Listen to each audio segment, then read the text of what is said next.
Dari kebudayaan Cina sampai saat ini mempunyai sejarah 5.000 tahun. Karya dan keberadaan seni budaya dari Tiongkok merupakan simbol kebudayaan Cina tersendiri. Ridwan Tanuarita mempersiapkan kanvas untuk perkembangan yang luar biasa di bidang lukisan, kaligrafi, seni keramik, drama, dan juga literatur. Master dari berbagai bidang telah muncul di setiap generasi. Karya mengagumkan mereka menghiasi sejarah karena keunikan peradaban mereka.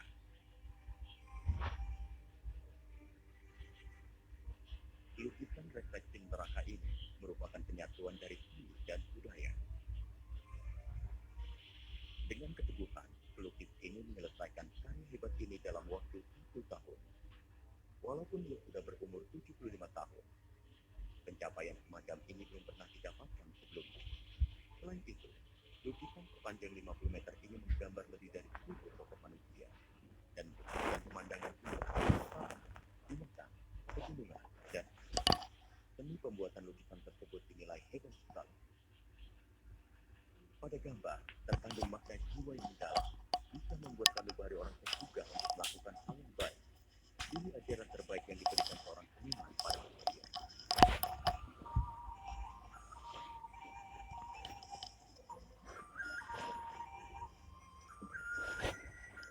Tuan Jiang Yuji lahir pada tahun 1938. Pada tahun 1964, beliau melakukan pameran lukisan untuk pertama kalinya. Pada tahun 1965, lukisan berjudul Tiandan Kungfu mendapatkan penghargaan dari PDK dan dipersembahkan sebagai hadiah nasional untuk Presiden Korea Selatan Hu Jin-tae. Dan sekarang tersimpan di Museum Nasional Seoul. Beliau telah banyak memenangkan penghargaan. Pada usia 30, beliau menyadari sia-sianya ketenaran dan memulai kehidupan yang lebih sederhana. Saat pameran pertama, guru beliau bernama Tuan Ling Binna menerangkan, seni tidak hanya untuk dinikmati dan untuk hiasan,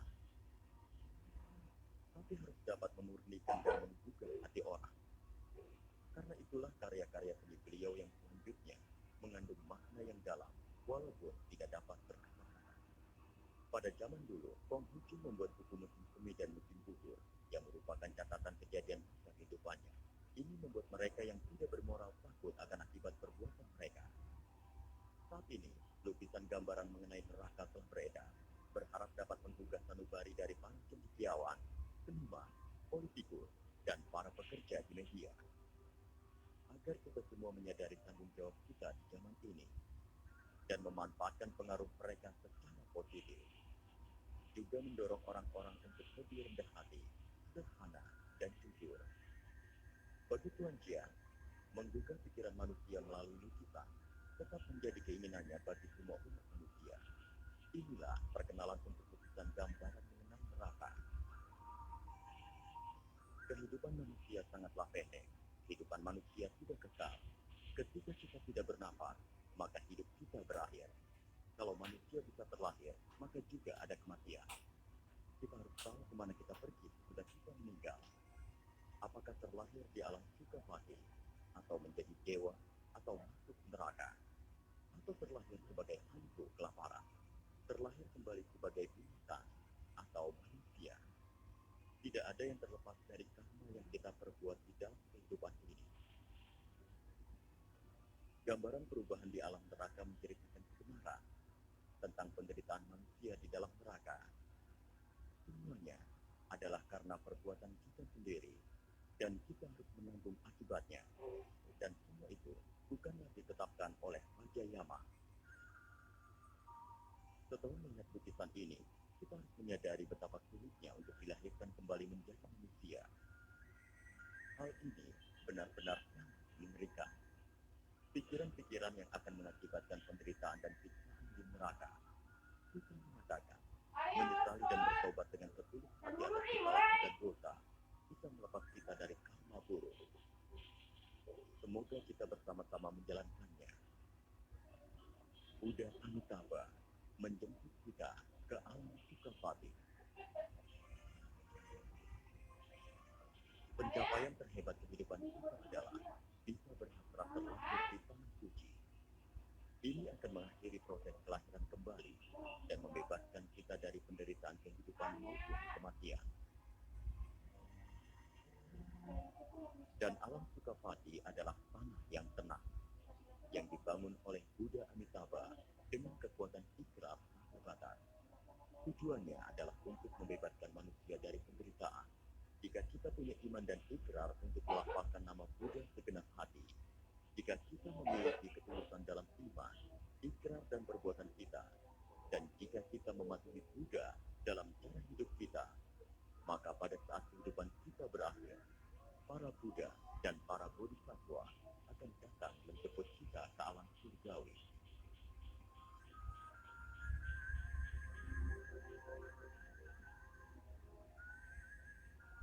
Rajin melatih 10 kebajikan akan dilahirkan di alam surga.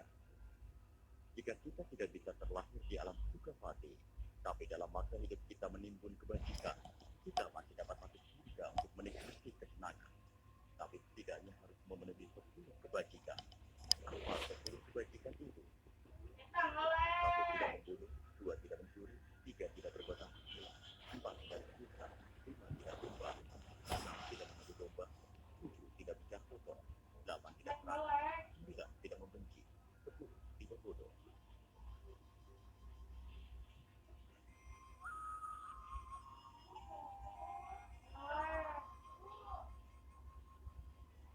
Terlahir sebagai manusia dengan menjalankan lima perilaku. Buddha bersabda, kita terlahir sebagai manusia. Begitu bentuk manusia hilang, pasti mendapatkan kembali. Bagaimana kita bisa terlahir kembali lagi menjadi manusia? Cara paling mendasar yaitu harus mematuhi pancasila sila buddhis. Apa 5 sila buddhis itu? 1 tidak membunuh, 2 tidak mencuri, 3 tidak berbuat asusila, 4 tidak berdusta, 5 tidak minum minuman keras. Kemudian mengenai kaya dan miskin, semuanya tergantung pada karma baik dan buruk yang dibuatnya. Ada pepatah, untuk mengetahui perbuatan kita di kehidupan sebelumnya, lihatlah apa yang kita miliki pada kehidupan saat ini.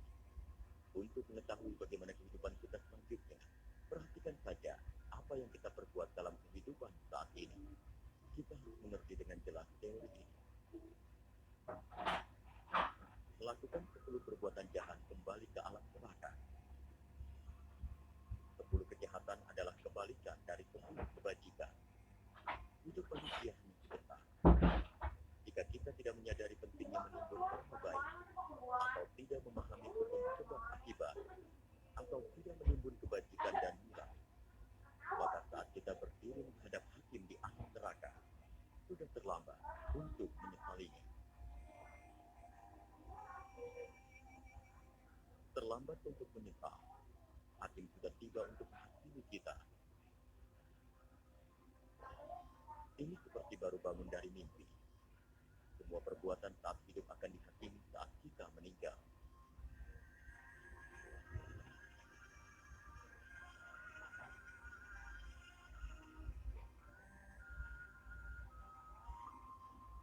Raja Setan merupakan perubahan wujud dari kekuatan karma. Orang yang tidak berbuat jahat tidak akan merasakan ketakutan di neraka. Kengerian itu bukan karena kekejaman Raja Yama, atau karena mereka memang ingin memberi penderitaan pada kita. Penglihatan akan neraka adalah akibat dari karma masing-masing, tidak lebih dan tidak kurang.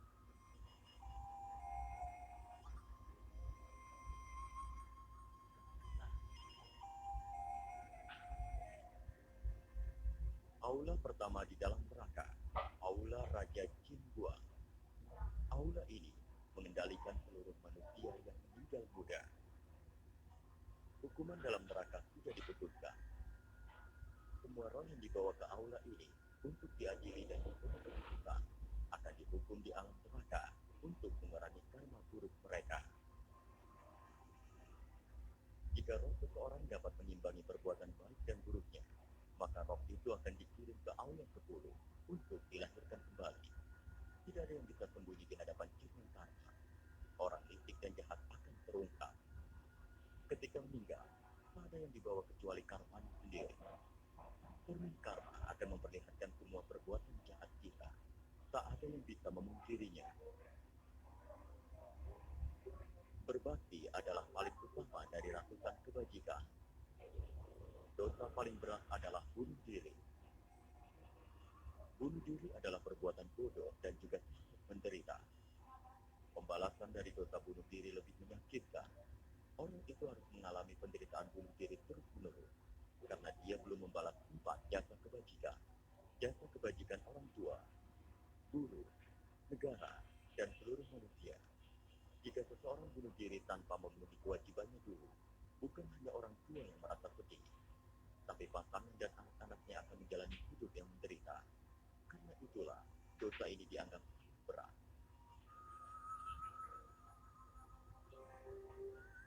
Kekacauan di dunia diawali oleh hilangnya kesadaran dan pendidikan moral yang baik. Dalam kehidupan kita, mudah untuk melakukan karma buruk. Contohnya, seperti terikat dengan perbuatan asusila atau perjudian, ketagihan minuman keras, dan tidak berbakti pada orang tua, atau melupakan jasa orang lain. Satu kesalahan mengakibatkan penyesalan berkali lipat. Sudah terlambat menyadarinya ketika ajal sudah di depan mata. Jika semua gagal melaksanakan kewajibannya, karma yang tidak terhingga akan didapatkan. Ada tiga sumber dasar kesalahan-kesalahan manusia: kecelakaan, kebencian, dan kebodohan. Kurangnya moralitas di zaman ini disebabkan oleh manusia yang tidak menuruti ajaran-ajaran dari orang kudus dan mulia. Banyak orang yang mengenali agamanya sendiri hanya dari luar, bukan dari inti ajarannya, yakni nilai moralitasnya. Mengabaikan inti ajaran dan hanya berfokus pada formalitas akan mengakibatkan kebingungan dan mundurnya moralitas mereka. Jika kita tidak mempraktekkan yang kita pelajari, kita seharusnya merasa malu. Kami mulai menyebarkan ajaran mulia untuk mendidik masyarakat. Jika tidak mengharmonisasi diri dengan ajaran tersebut dan tidak berperan sebagai panutan, namun sebaliknya mencari ketenaran dan keuntungan semata, maka mereka pertama akan masuk neraka untuk diberi pengajaran, lalu masuk neraka lain untuk menebus dosa-dosanya. Mereka yang berbuat curang, mengecewakan mereka yang tulus. Tujuan pendidikan sosial adalah mendidik dan melayani masyarakat. Tujuan utama mereka adalah kepentingan masyarakat. Jika mencari keuntungan, dia bukan hanya menjelekkan nama baik pendidik, tapi juga mengecewakan masyarakat. Contohnya, jika pengajar sutra Buddha salah mengucapkan kata-katanya, atau jika mereka tidak fokus dan tidak tulus, maka mereka harus mengurangi dosanya setelah meninggal, kemudian dibawa ke neraka lain untuk menebus dosanya. Cahaya redup lentera minyak tidak dapat menerangi hati orang yang gelap. Pengetahuan baru bisa memberikan keuntungan bagi manusia lain, tapi juga bisa membawa bencana jika orang yang menyandang nama agama tidak dapat mentaati ajaran-ajaran sutra. Mereka akan mengalami penderitaan yang hebat saat mati tiba. Mereka juga akan terlahir kembali sebagai binatang untuk menebus dosanya. Manusia dibawa ke berbagai neraka sesuai dengan dosa mereka, yang ditentukan oleh jalur karma dan perbuatan-perbuatan kita di masa silam. Hukuman yang sesuai akan dijatuhkan kepada kita.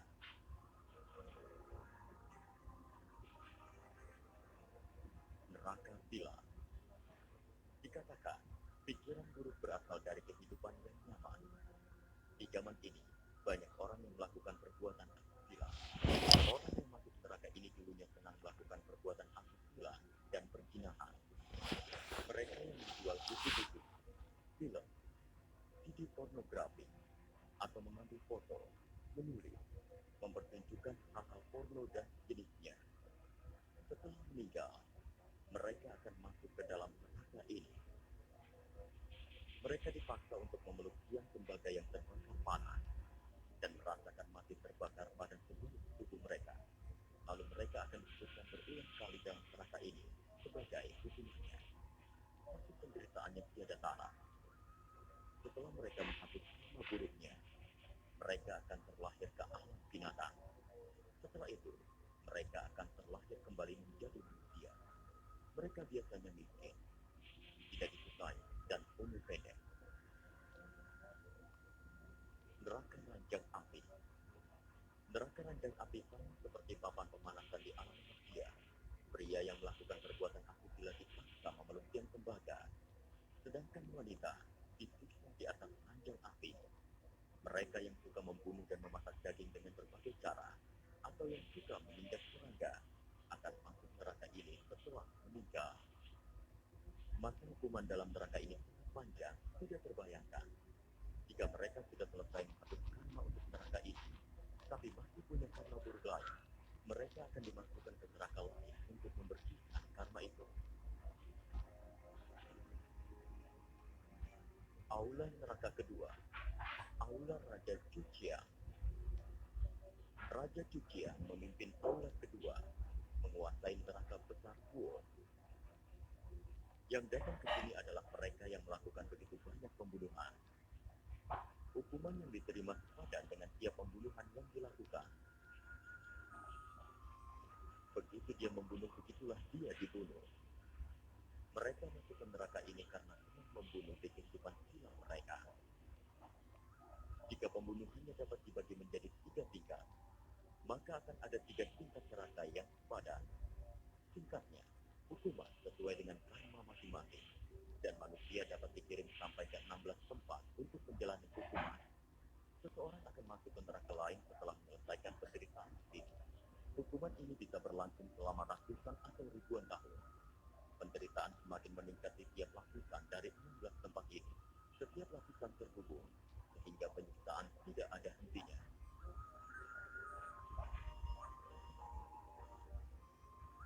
Neraka menusuk perut. Mereka yang melukai makhluk hidup lainnya, seperti membunuh makhluk air dengan tombak atau memburu binatang, akan mendapatkan hukuman ditusuk perutnya. Bukan hanya perut mereka yang ditusuk, tapi seluruh tubuh juga ditusuk sampai darah dan dagingnya hancur. Penderitaannya tiada tara, dan mereka kemudian dihidupkan lagi berulang-ulang. Penyiksaan ini akan diulang tidak hentinya. Neraka menelan pedang. Orang tanpa belas kasihan yang memakai pisau untuk melawan orang lain, atau yang ikut serta dalam perlawanan kelompok, atau yang menyerang dan memulai perang dengan negara lain, akan menderita dalam neraka ini setelah meninggal. Jika diperhatikan di dunia, pihak lemah jatuh ke tangan pihak yang kuat. Kompetisi memanas menjadi pertentangan. Pertentangan meningkat menjadi peperangan. Rakyat tidak berdosa mengalami penderitaan ini. Saat ini, bumi sudah menjadi satu kesatuan masyarakat. Menyerang dan merebut negara lain seharusnya tidak terjadi. Jika kita melihat penderitaan mereka yang masuk ke neraka ini, kita harusnya menyadari betapa bernilainya kehidupan kita. Neraka pencabut lidah. Konflik terjadi karena banyaknya keluar kata-kata yang salah. Karma bicara menyebabkan perbuatan-perbuatan buruk. Hukumannya berbagai jenis dan mengerikan. Pada gambar ini, lidah ditarik dengan menggunakan rantai. Buddha bersabda, orang berlidah ganda, berniat baik dan jahat, sering mengkhianati di belakang orang lain. Orang yang menderita di neraka ini mencuri dan berteriak tiada henti. Setelah selesai dihukum di sini, mereka akan masuk ke dalam neraka cairan tembaga, di mana tenggorokan, jantung, paru-paru, usus dan lain-lainnya terbakar. Semua penderitaan ini hanya karena karma buruk yang disebabkan oleh ucapan. Mereka yang mencela Buddha atau orang suci, menciptakan isu dan juga konflik, atau mereka yang mencurani orang tua dan menipu orang, tidak akan terlepas dari neraka pencabut lidah ini setelah meninggal.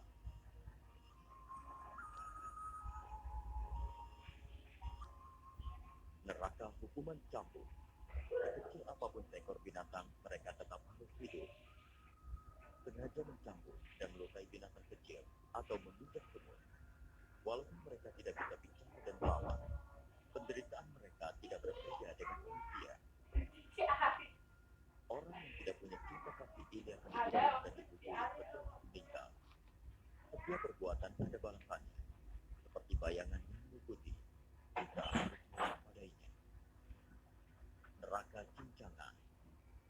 Manusia, untuk memenuhi nafsu kenyangnya, mereka suka makan daging berdarah. Mereka pun akan dipotong-potong setelah meninggal. Seperti kata, pikiran adalah prinsip yang sendiri. Setiap orang harus menerima akibat dari perbuatannya masing-masing.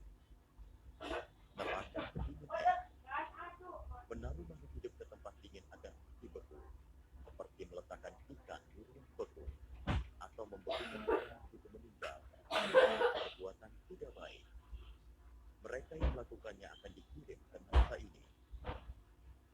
Buku Yukun Lunke mengatakan, mereka yang menggunakan kekuasaan untuk menganiaya orang lain atau merampas harapan orang lain dengan kejam akan dikirim ke neraka ini. Sekarang banyak orang menggunakan ancaman untuk melakukan pemaksaan. Setelah meninggal, mereka tidak akan mudah terbebas dari neraka ini. Begitu juga dengan orang yang suka minum minuman keras dan berzina, juga mereka yang tidak berbakti pada orang tua mereka. Neraka hantu kelaparan. Kemarahan akan menyebabkan begitu banyak kebakaran.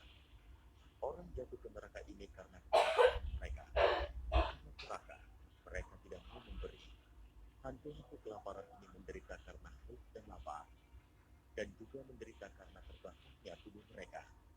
Air matanya turun bagaikan hujan, menangis dengan menyedihkan. Seperti yang ditunjukkan gambar Bodhisattva Avalokiteshvara yang memiliki datang untuk memberikan makanan. Jika mereka merasa menyesal dan bertobat saat ini, mereka akan terbebas dari neraka hantu kelaparan.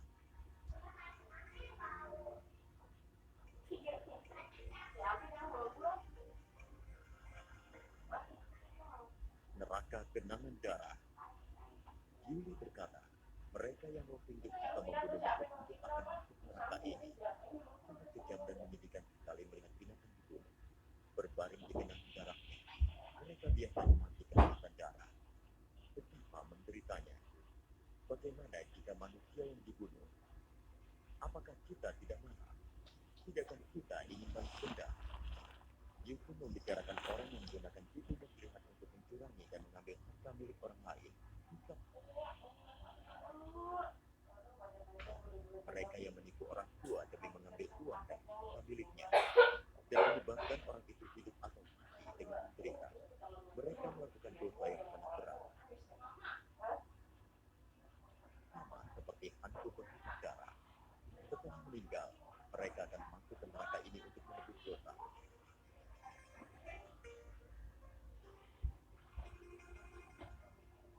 Neraka semburan kotoran dan urin. Neraka ini dipenuhi dengan urin, kotoran, dan tembaga panas. Bukan hanya bau busuknya yang tak tertahankan, tapi juga ada ulat pada kotorannya. Dan kulit ulatnya sekeras baja. Ulat masuk ke dalam tubuh pendosa yang memakannya. Ulat itu kemudian memakan bibir, lalu lidahnya. Seterusnya, tenggorokan, jantung, paru-paru, hati, usus kecil, usus besar, juga seluruh tulang dan dagingnya. Penderitaan ini akan berlangsung selamanya. Mereka yang suka memakan binatang atau melakukan perbuatan dosa saat takut, durhaka terhadap orang tua, atau menyakiti teman dan saudara, melakukan perzinahan, dan melalaikan tanggung jawab atau memakai kata-kata kasar, akan dimasukkan ke dalam neraka ini. Sementara ilmu pengetahuan dan teknologi semakin maju, moralitas kita mengalami kemunduran. Kitalah yang menentukan apakah kita akan menjadi lebih baik atau lebih buruk. Kita harus melakukan perbuatan dengan kesadaran.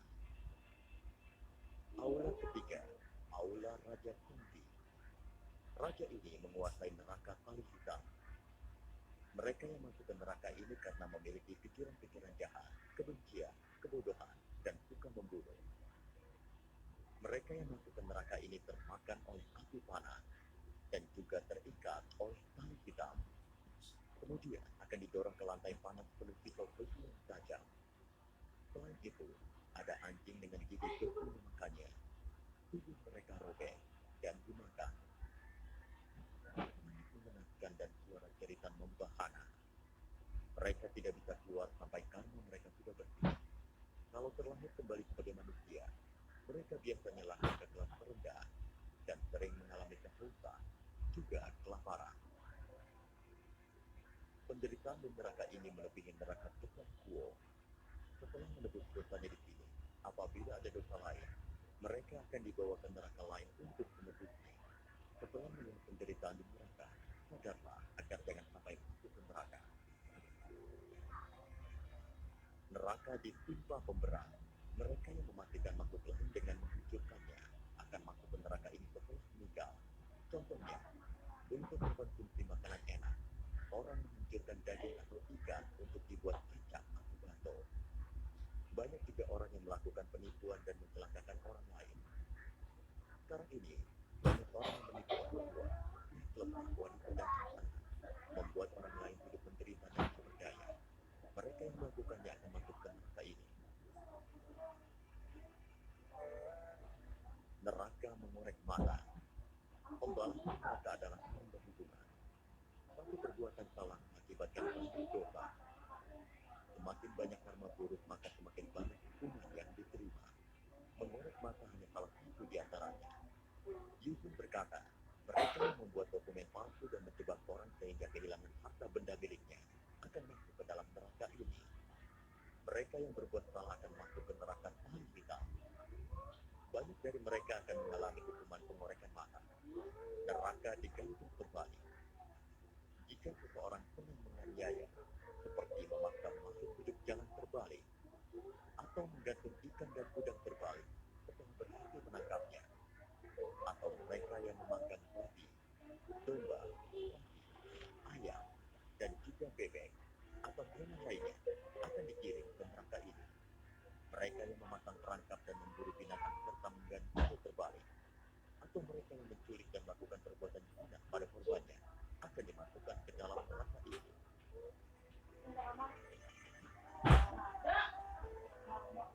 Neraka pemotongan kaki.